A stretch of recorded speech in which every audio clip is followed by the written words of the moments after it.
याद करिया मुझे भले जीवाटो निरिया आयलड़ी मुझे माँ कचड़ो याद करिया बीजलड़ी मुझे माँ। નમસ્કાર મોજીલો ગુરુમાં આપ સૌનું સ્વાગત છે।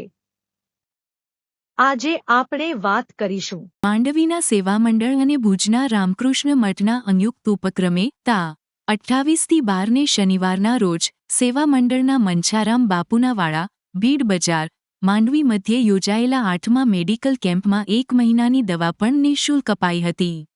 સેવા મંડળના પ્રમુખ અશોકભાઈ શાહના પ્રમુખપદે યોજાયેલા આ નિઃશુલ્ક મેડિકલ કેમ્પમાં ભુજના રામકૃષ્ણ મઠના સચિવ શ્રી શ્રીનંદન મુખર્જી મુખ્ય મહેમાન તરીકે ખાસ ઉપસ્થિત રહ્યા હતા। આ નિઃશુલ્ક મેડિકલ કેમ્પને રામકૃષ્ણ મઠના સચિવ શ્રી શ્રીનંદન મુખર્જી અને મંચસ્થોએ દીપ પ્રગટાવીને ખુલ્લો મૂક્યો હતો। સ્વાગત પ્રવચનમાં સેવામંડળના ટ્રસ્ટી શ્રી દિનેશભાઈ શાહે રામકૃષ્ણ મઠ ભુજના સચિવ શ્રીનંદન મુખર્જી, ડોક્ટર મનોજભાઈ માકાણી અને તેમની ટીમ તથા કેમ્પનો લાભ લેવા આવેલા લોકોને આવકાર આવી જણાવ્યું હતું કે દર મહિનાના છેલ્લા અઠવાડિયામાં આવો નિઃશુલ્ક મેડિકલ કેમ્પ યોજવામાં આવે છે। અત્યાર સુધી 7 કેમ્પો સંપન્ન થયા છે અને આજે 8મો કેમ્પ યોજાઈ રહ્યો છે।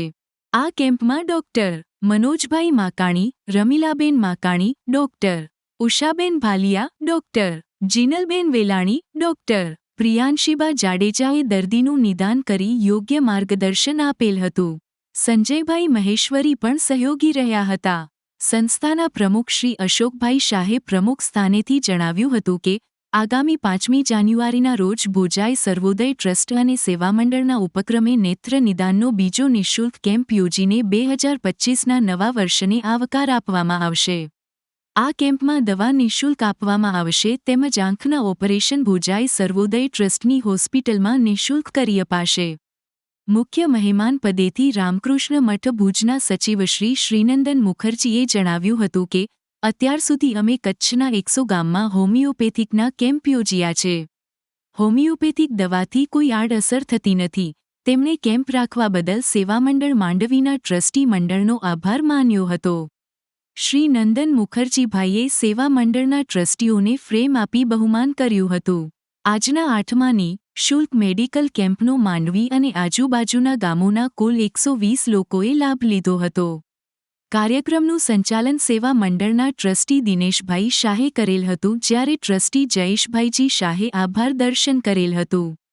સેવા મંડળના પ્રમુખ અશોકભાઈ શાહ તથા ટ્રસ્ટી મંડળના ટ્રસ્ટીઓ સર્વશ્રી ચંદ્રેશભાઈ શાહ, જયેશભાઈ જી શાહ, ભગવતી પ્રસાદભાઈ મોથારાઈ, ભાવિનભાઈ શાહ અને દિનેશભાઈ શાહે ઉપસ્થિત રહીને કેમ્પને સફળ બનાવવા જહેમત ઉઠાવી હતી। જ્યારે સેવામંડળના સ્ટાફના દીપકભાઈ સોની, રમેશભાઈ ઉધવાણી અને રેખાબેન સોની સહયોગી રહ્યા હતા। શ્રી માંડવી સેવા મંડળ અને રામકૃષ્ણ મઠ ભુજ આ બંનેના સંયુક્ત ઉપક્રમે આજે 8મો સર્વરોગ નિદાન કેમ્પ અને હોમિયોપેથિક નિઃશુલ્ક કેમ્પ રાખવામાં આવેલ છે અને આ કેમ્પમાં આજે માંડવીમાં પ્રાંગણે પ્રથમ વખત મુખર્જી સાહેબ આવ્યા છે તો આપણે મુખર્જી સાહેબને સાંભળીશું।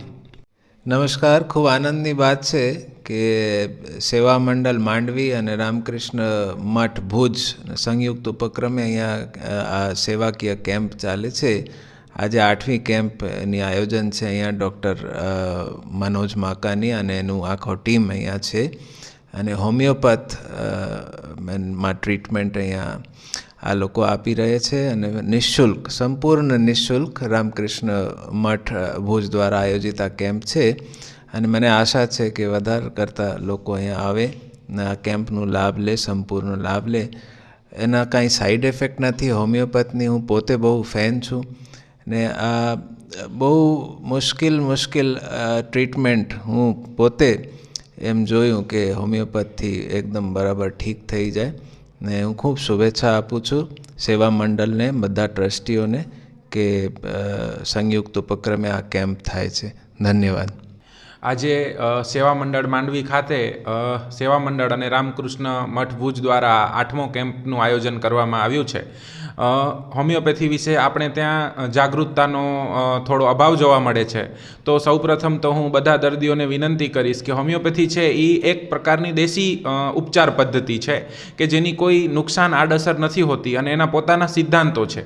આ સિદ્ધાંતો ઉપર કામ કરવાથી બધા જ રોગોની સારવાર હોમિયોપેથીમાં શક્ય છે. મિત્રો ધ્યાન આપજો, સારવાર, બધા જ રોગ મટી જાય છે એવું હું કહેતો નથી.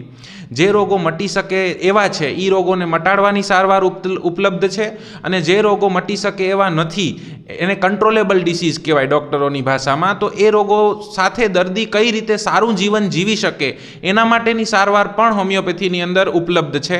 અત્યાર સુધી માંડવીની અંદર આપણે 7 કેમ્પ સેવા મંડળ ખાતે સંપૂર્ણ કર્યા છે, જેની અંદર આપણે અસ્થમા, પથરી, હરસમસા, માસિકની તકલીફો, સફેદ પાણીની તકલીફ, બાળકોની તકલીફ તથા 2 કેસ વંધ્યત્વના કેસીસની અંદર પણ સારું રિઝલ્ટ જોવા મળ્યું છે. તો આખી જાહેર જનતાને હું ખૂબ અપીલ કરીશ કે આપણે રામકૃષ્ણ મઠ ભુજ તરફથી ઘણા બધા ગામોની અંદર નિઃશુલ્ક હોમિયોપેથિક કેમ્પ થઈ રહ્યા છે. તો બધા જેને બી તકલીફ હોય બધા એનો લાભ લો અને વધુમાં વધુ લોકો આરોગ્ય તરફ પ્રયાણ કરે. હું ફરીથી સેવા મંડળ માંડવીને પણ ખૂબ ખૂબ અભિનંદન આપીશ કે ખૂબ સરસ અને સફળ આયોજન કરી રહ્યા છે. કારણ કે એક વખત કોઈ પણ કાર્ય કરવું તો જુસ્સામાં થઈ શકે છે, પણ જ્યારે એ કાર્યને લાંબા ટાઈમ સુધી ટકાવી રાખવું હોય તો એ કન્સિસ્ટન્ટ એફર્ટ્સ માંગી લે છે. એનામાં બહુ બધું કાર્ય કરવું પડતું હોય છે અને એટલા માટે જ આપણે જોઈશું કે આપણા શાસ્ત્રોની અંદર 3 અવતાર છે, બ્રહ્મા, વિષ્ણુ અને મહેશ. તો બ્રહ્માજી એક જ છે, મહેશ બી એક જ છે, પણ વિષ્ણુ, કારણ કે બ્રહ્માજીનું કામ સર્જનનું છે, મહેશનું કામ ડિસ્ટ્રક્શનનું છે, શિવજીનું, પણ વિષ્ણુ ભગવાનનું કામ છે એ ટકાવી રાખવાનું છે અને એના માટે 24 અવતાર લેવા પડ્યા છે. એટલે ટકાવવું કામ ખૂબ અઘરું છે અને ફરીથી હું અભિનંદન આપીશ કે આ કાર્ય સારું થઈ રહ્યું છે અને ભવિષ્યમાં પણ આપણે આવી જ રીતે કાર્ય કરતા રહીએ અને વધુમાં વધુ લોકો સ્વાસ્થ્ય તરફ પ્રયાણ કરે. માટે એક નવું YouTube ચેનલ મોજીલો ગુરુ. અહીં તમને મળશે મનોરંજનના અનેક રંગો, વૈજ્ઞાનિક રસપ્રદ વિષયો અને નવીનતમ ટેકનોલોજીના અપડેટ્સ. જાણો સામાજિક પ્રવૃત્તિઓની ખાસ માહિતી અને તમારા ગામની અનોખી વિશેષતાઓ. તમારી દિનચર્યામાં એક નવો આનંદ અને જ્ઞાન ઉમેરો. મોજીલો ગુરુ પર સબસ્ક્રાઇબ કરો, લાઈક કરો અને શેર કરવાનું ન ભૂલતા. મોજીલો ગુરુ સાથે જોડાયેલા રહો, મોજ અને ગજબની વાતો સાથે.